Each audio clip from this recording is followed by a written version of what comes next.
रक्षाबंधन का दिन था, इसलिए आज सांबरी को अपने छोटे भाई राहुल की बहुत याद आ रही थी। उसका चाय का ठेला लगाने का बिल्कुल भी मन नहीं था, लेकिन फिर भी वह अपनी यादों को परे रखकर बेमन से अपना ठेला सजा रही थी। चूल्हा, गैस का छोटा सिलेंडर, दूध का भगोना, चाय पत्ती व शक्कर का डब्बा, चाय के साथ खाने के लिए समोसा वगैरह और भी ना जाने क्या क्या। सुबह के 5 बज चुके थे, इसीलिए सांवरी जल्दी जल्दी अपना ठेला तैयार कर रही थी, क्योंकि अगर वह अपना ठेला लेकर जल्दी नहीं पहुंची, तो कोई दूसरा उसकी जगह पर अपना ठेला खड़ा कर लेगा और फिर उसे ठेला लेकर इधर उधर भटकना पड़ेगा।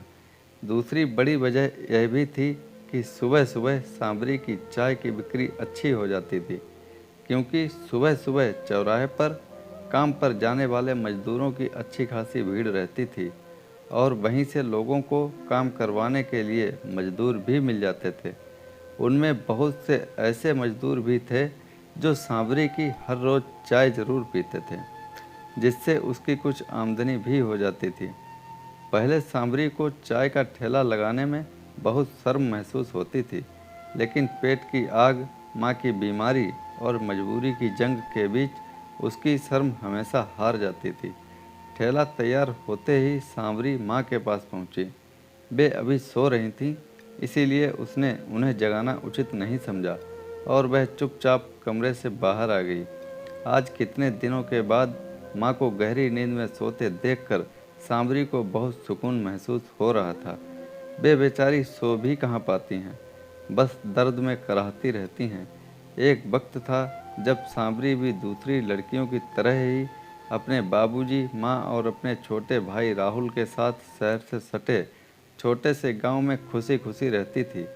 बाबूजी के पास थोड़ी बहुत खेती थी, उसी में खेती करके बाबूजी घर खर्च के अलावा सांवरी और राहुल की पढ़ाई का खर्च उठाते थे। बाबूजी हमेशा सांवरी और राहुल को पढ़ा लिखाकर बड़ा साहब बनाने की बात कहा करते थे। सांवरी और राहुल भी अपने बाबूजी के इस सपने को पूरा करने के लिए खूब मन लगाकर पढ़ते थे। सांवरी के घर में कुछ ना होते हुए भी सब कुछ था, लेकिन एक दिन घर की सारी खुशियाँ मातम और बेबसी में बदल गईं। उस दिन भी बाबूजी खेत से काम करके आए थे और नल पर जाकर हाथ मुंह धो रहे थे कि अचानक उनके सीने में तेज दर्द उठा और वे वहीं गिर गए। चीख सुनकर माँ उनके पास पहुँच गईं, पर तब तक बाबूजी उन्हें छोड़कर बहुत दूर चले गए थे। बाबूजी के जाने के बाद धीरे धीरे सब कुछ बदल गया। घर में माँ के पास बचे खुचे रुपए भी कुछ दिनों में ही खर्च हो गए। भूखे मरने की नौबत आ गई। दिन बदलते ही नाते रिश्तेदारों ने मुंह फेर लिया। खराब हालत देखकर सांवरी की माँ ने खेती की जमीन भी बेच दी। राहुल और उसकी पढ़ाई भी छूट गई थी। लेकिन जमीन बेचने के बाद थोड़े बहुत रुपए हाथ में आते ही सांवरी ने माँ से जिद करके राहुल की पढ़ाई दोबारा शुरू करवा दी थी और वह भी कुछ कमाने के इरादे से बाजार में चाय का ठेला लगाने लगी, जिससे घर का थोड़ा बहुत खर्च निकल आता था। तभी सांवरी की बची खुची खुशियों पर भी पानी फिर गया। उसकी माँ को लकवा मार गया और वे बिस्तर पर पहुँच गईं। अब राहुल की पढ़ाई और माँ के इलाज की सारी जिम्मेदारी सांवरी पर आ गई थी। फिर समय अपनी रफ्तार पकड़ता चला गया। राहुल आगे की पढ़ाई करने के लिए शहर चला गया। वह वहीं रहकर पढ़ाई कर रहा था। सांवरी राहुल को अक्सर जमा किए गए रुपए भेज दिया करती थी। उधर वह भी अब जवानी में कदम रख चुकी थी, उसमें भी बदलाव आने शुरू हो गए थे। लेकिन उसे ऐसे लोगों से कोई मतलब नहीं था। इन सब लोगों के बीच सुबोध भी था, जो सांवरी को अक्सर आते जाते देखा करता था। यही नहीं, वह कभी कभी उसके ठेले पर चाय पीने भी आ जाता था, जिसे देखकर वह डर जाती थी। उसे पता चला था कि वह गुंडा है। सड़कों पर मारपीट करते और दुकानदारों से पैसा वसूली करते वह खुद उसे देखा करती थी। हालांकि सुबोध ने कभी सांवरी के साथ छेड़छाड़ नहीं की थी और ना ही वह उससे कभी गलत तरीके से बोला था, लेकिन फिर भी वह एक तरह के डर में घिरी रहती थी कि कब सुबोध उसकी इज्जत से खेल डाले और उसकी जवानी को तार तार कर दे। अचानक पड़ोस में मुर्गे की बांग सुनकर सांबरी यादों के भंवर से धरातल पर आ गई। तभी उसे अपने ठेले का ध्यान आया और वह बाहर आ गई। बाहर आते ही उसने अपना ठेला संभाला और उसे ढकेलते हुए चलने लगी। सांवरी जब चौराहे पर पहुंची तो अभी वहां इक्का दुक्का लोग ही उसे दिखाई दिए। उसने ठेले को अपनी तय जगह पर खड़ा कर दिया और स्टूल को ठेले से उतारकर वहीं जमीन पर रखकर उस पर बैठ गई। ऐ सांवरी, जरा एक चाय बना दे। तभी सेवक राम सांवरी के ठेले पर आकर बोला। सांवरी ने एक नज़र सेवक राम को देखा। उसके कपड़ों को देखकर लगा कि वह आज मजदूरी करने नहीं जा रहा है। सांवरी ने चूल्हा जलाकर चाय का भगोना उस पर रख दिया और उसमें दूध वगैरह डालकर चाय बनाने लगी। क्या बात है सेवक राम, आज कहाँ जाने की तैयारी है? सांवरी ने सेवक राम से पूछा। कहीं नहीं, दीदी के यहाँ जा रहा हूँ। आज रक्षाबंधन है, इसी बहाने दीदी से भी मिल लूँगा और राखी भी बंधवा लूँगा। वैसे भी पिछले 2 साल से मैं अपनी दीदी से मिल भी नहीं पाया हूँ। सेवक राम कुछ खींचते हुए बोला। यह सुनकर सांवरी कुछ ना बोली। चाय बन चुकी थी। उसने चाय गिलास में डालकर सेवक राम को दे दी और खुद स्टूल पर बैठ गई।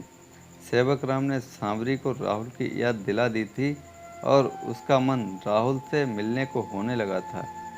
उसने गुल्लक से राखी निकालकर अपने हाथ में पकड़ ली।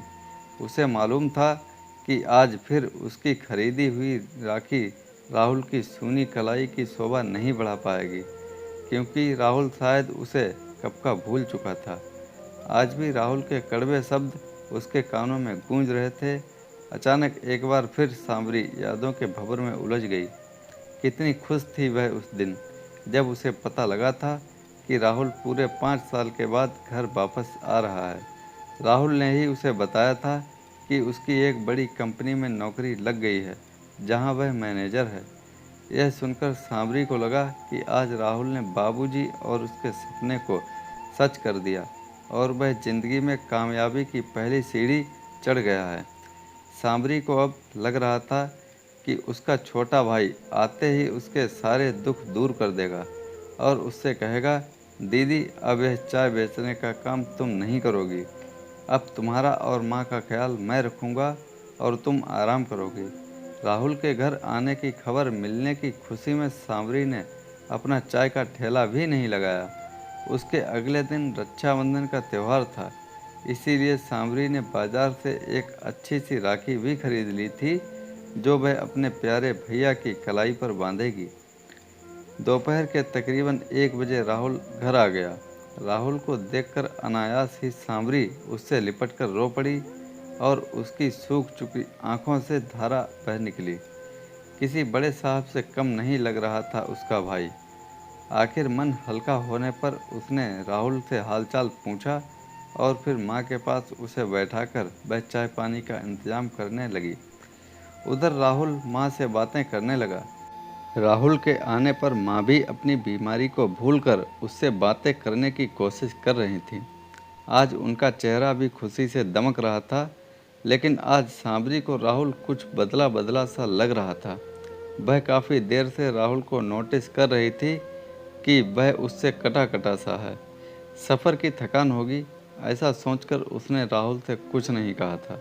राहुल फ्रेश होने के बाद कमरे में आराम करने के लिए चला गया। सांवरी ने शाम को राहुल का मनपसंद खाना बनाया, लेकिन उसने पेट भरा होने का बहाना बनाकर उसे छुआ तक नहीं। राहुल के खाना न खाने पर सांवरी का मन भी कुछ खाने का नहीं हुआ और उसने खाने को यूं ही वापस ढककर रख दिया था। हाँ, उसने माँ को थोड़ा बहुत ज़रूर खिला दिया, जिससे वे दवा खा सकें। सांवरी राहुल से ढेर सारी बातें करना चाहती थी, लेकिन राहुल उससे बात ही नहीं कर रहा था। वह समझ नहीं पा रही थी कि आखिर राहुल को क्या हो गया है। लेकिन सुबह होते ही राहुल उससे कुछ ना बोला और अपना बैग पैक करने लगा। यह देखकर सांवरी चौंक गई।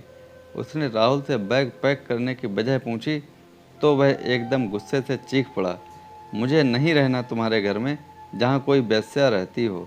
मुझे शर्म आती है तुम्हें अपनी बहन कहने पर। मुझे लगता था कि तुम यहाँ सही से रहती होगी, लेकिन तुम तो अपने जिस्म को बेचती घूमती हो। राहुल ने चीखते हुए उससे कहा। राहुल, यह तुम क्या बक रहे हो?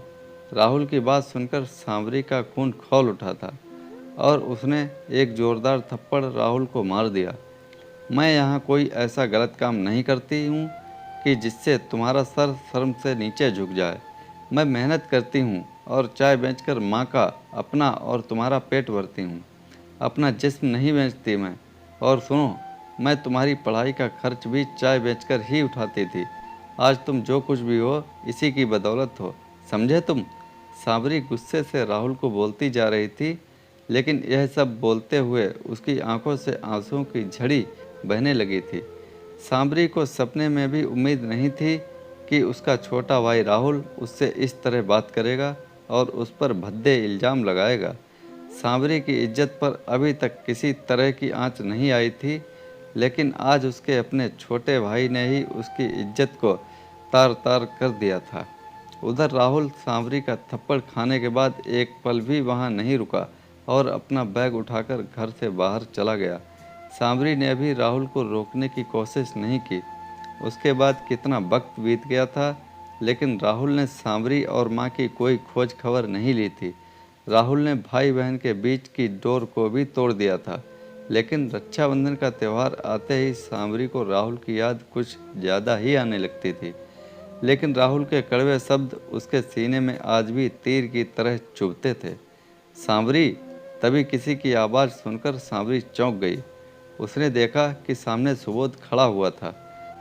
सांवरी ने आंखों से निकलकर गालों पर लुढ़क आए आंसुओं को पोंछ लिया।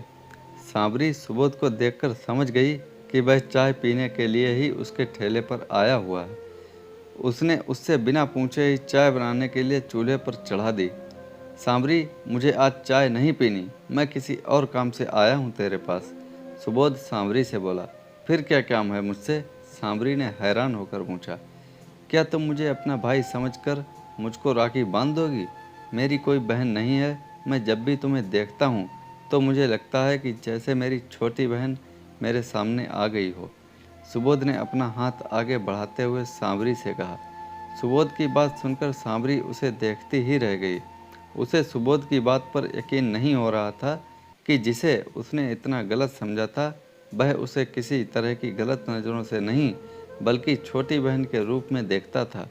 एक भाई बहन के रिश्ते को तोड़कर उससे दूर चला गया था और दूसरा उसे जोड़ने की बात कह रहा था। सुबोध की बात सुनकर सांवरी की आंखों से आंसू बहने लगे थे और उसने बिना देर किए राखी सुबोध की कलाई पर बांध दी। राखी के कलाई पर बंधते ही सुबोध की आंखें भी गीली होने लगी थीं। सांवरी सोच रही थी कि जहां रिश्ते की एक डोर हमेशा के लिए टूट गई थी, तो वहीं आज दूसरी डोर जुड़ गई थी। तो दोस्तों, कैसी लगी ये कहानी? लाइक करें, कमेंट में हमें बताएं और चैनल को सब्सक्राइब करना ना भूलें। धन्यवाद।